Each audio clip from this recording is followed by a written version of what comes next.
I have here a complete picture ng lahat ng mga irigasyon na nire-report ng inyong satellite office na completed, accepted, may turnover. Oh, pumirma ang mga beneficiary.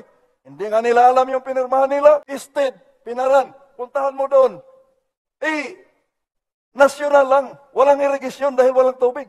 National na lang ang natira. Kasi for me, no, it should be the Department of Agriculture who will propose na dito tayo, dahil pinag-aralan namin to, maganda yung lupa, may tubig, no? Kasi kung national irrigation, mapupunta na naman parang dinagat. Oh, I have here a complete picture ng lahat ng mga irrigation na nire-report ng inyong satellite office na completed, accepted, may turnover. Oh, pumirma ang mga beneficiary. Hindi nga nila alam yung pinirmahan nila. Instead, pinaran. Puntahan mo doon. National lang. Walang irigasyon dahil walang tubig. National na lang ang natira. Para tong water district, pag tag-araw, district na lang ang matitira, wala nang water. Ganito, I have a complete picture. Pagkatapos, nandito ba si Mrs. Lariba? Si Miss Lariba? Dito ba yung Miss Lariba? Siyang taon-taon, last year, Speaker, Miss Lariba nasabit din tong report na to. Para bang hindi ako taga roon at hindi ko pinuntahan yung area na yon na mag-submit ng mga dokumento na she is lying. So Miss Lariba, Mr. Speaker, is in the field office and is not... In the field or in her air-conditioned office only.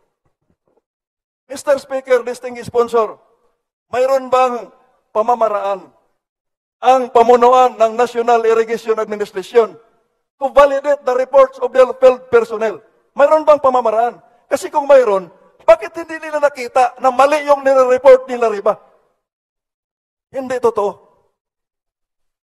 Mr. Speaker, rest assured that the mistakes of the past will not be repeated in the current leadership. That is the assurance that we are giving the Honorable Dago. Be that as it may, the DA Secretary and the NIA Administrator will be giving a directive immediately tomorrow, first thing in the morning, to again check on the feasibility of this irrigation project in Dinagat. Mr. Speaker, distinguished sponsor, with all due respect to the new administrator, no? Isang taon na po siya, last year na budget, si administrator na po. Nag-submit po si Lariba, the same submission, the same turnover doon sa mga kunwari beneficiary na tumanggap. Pare-parehong dokumento. Pinotocopy lang. So, ang ibig kong sabihin, until now, the time of the new administrator, they have no way of validating. Naniniwala kaagad sila doon sa mga field personnel nila na nagre-report. They have no way of validating. Kasi kung binalidate nila, sasabihin nila, huwag mong i-submit yan sa opisina ni Representative Lagook. Hanggang ngayon, wala. May nilagay pa dito, 15 million na budget, 1 million, tapos na, may accomplishment report. Hindi po totoo to. Lupa namin yung dinaanan.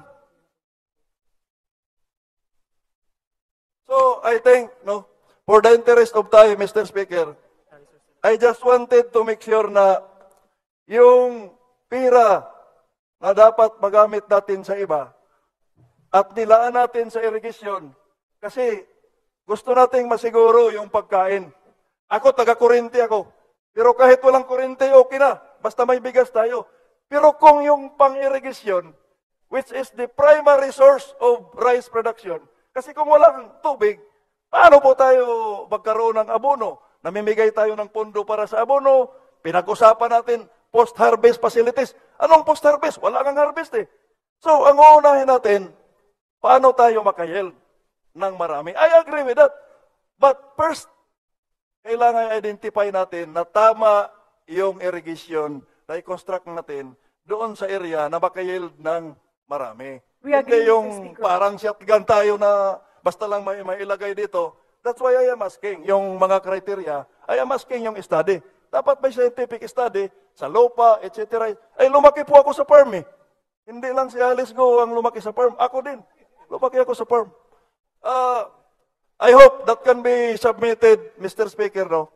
Kasi isang taon po ako naghihintay at nagpupuyos yung damdamin ko na magsasubmit ng mga report na mali naman.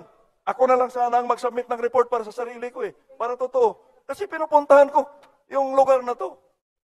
So, Mr. Speaker, tatapusin ko na lang yung interpellation ko. Anyway, the National Irrigation Administration to coordinate para makuha natin yung higher yield na objective. At hindi natin magawa yon kung kanya-kanya ang ating trabaho dahil ibang agency o ito yung project ko. Hindi po pwede yun. Kasi kung yung mag-asawa, ang pag-usapan natin, mag-asawa po yung irrigation at saka agriculture. Kung magkanya-kanya po sila, ay wala pong mangyari sa atin. Thank you, Mr. Speaker. Thank you, distinguished sponsor. What is the main target or purpose of the National Irrigation Administration and the Department of Agriculture in constructing those irrigation projects in general? In general, Mr. Speaker, the objective of DA and DIA is increased productivity, better yield, and all-season support to farmers. Better yield. Ama po yun, better yield. Now, ano pong criteria ang nagiging basihan? Kung talagang nag-uusap sila, ano pong criteria ang nagiging basihan na yung mga lugar na yon ang paglagakan ng pondo para sa irrigation?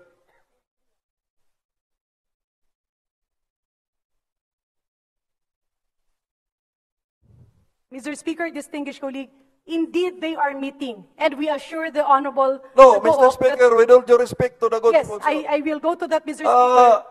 The meeting is every Wednesday, and the basis of this... Ano pong criteria? Criteria po ang tinatanong ko, Mr. Speaker. Kasi marami pong government agency na dumaan na sa scrutiny. Pero basta lang makasagot kung ano-anong sinasagot, kung minsan nagtuturuan, ay masayang po yung... Kung minsan, inaabot kami dito ng alauna ng madaling araw, alas 12. Tapos nasayang lang, we should focus on issues and answers na mapakinabangan ng ating mga kababayan. Kasi I'm digging this. Why? Ang hugot ko, ang daming irrigation sa Dinagat Island na kahit sinabihan na ng mga taga roon na walang tubig dito, pinipilit na lagyan ng irrigation. I'm not talking of the present administrator. Hindi ko pa po kilala at hindi ko pa po natingnan yung accomplishment ni Administrator Gilin. Kaya tinanong ko kung they are coordinating. Kasi dapat ang masunod, Mr. Speaker, distinguished sponsor, sa pagpili ng mga lokasyon, should not be the National Irrigation Administration. Kasi taga-construct lang sila. Ang masunod, ang gagawa ng criteria for me, personally, taga-Department of Agriculture, because they are the agency that can determine doon sa ating sinasabi na higher yield, kung ano-ano production, sa kanila po yun, ng Department of Agriculture. Baka kasi, nabaligtad. Baka kasi, yung National Irrigation, ang nagre-dictate kung saan yung location. Which is for me, hindi po tama. Yun bang criteria sa pagpili, Mr. Speaker, Madam Sponsor, includes yung scientific study na itong area na to ay makayield ng ganito. May cost-benefit analysis ba, Mr. Speaker, to maximize the utilization of our meager resources? Na kung gagastos tayo ng irrigation, 1 million, ito yung return of our investment, ilang kaban. Mayroon po bang ganon, Mr. Speaker, distinguished sponsor? Yes, Mr. Speaker, there's a cost-benefit analysis. May I request, Mr. Speaker, for the interest of time, to submit to the office of this representation the criteria